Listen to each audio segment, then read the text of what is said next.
jinsi unavyowakilisha, alafu mawakilisho hayo ya Mungu. Alafu watu wa serikali wanachukua, alafu kwenye masokoni wanachukua, kwenye magari wanachukua, alafu kwenye mambo mbalimbali. Lakini Mungu aliweka wewe wakili wake. Kila unachopata tena unatoa kwa hiari. Hati mzee wa kanisa, hati mchungaji. Na unapofanya namna hiyo, ndipo Mungu anaziweka baraka kwa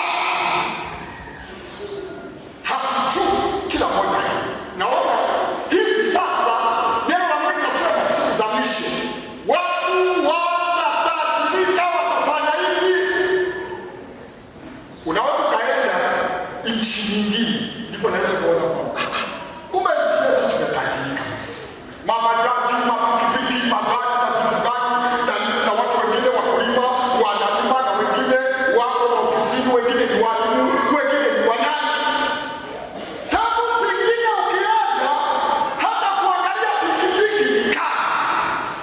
Hayo pia ni maendeleo ambayo yanawezekana wakati mwingine unasema hivi, nitajipanga vizuri uko mbele. Ujue wakati mwingine umepanda gari, wewe ndio safari yako Mungu alipanga, alafu ondoke dunia hii. Gari linapinduka, alafu unaondoka.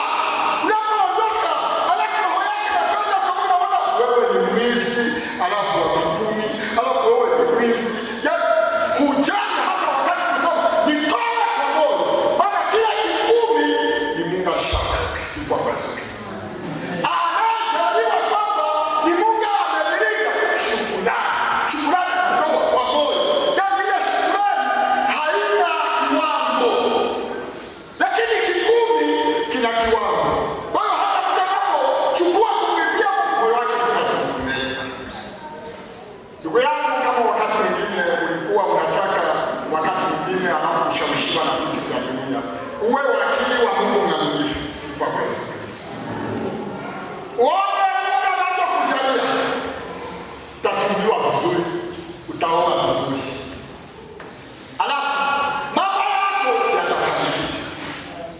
Maana yeye unampa Mungu kwa moyo vilivyo vyake, kama ambavyo tumesoma neno la Mungu, maana vyote ni vyake, na napitisha kwako, alafu aone kama utashinda mashawishi ya dunia.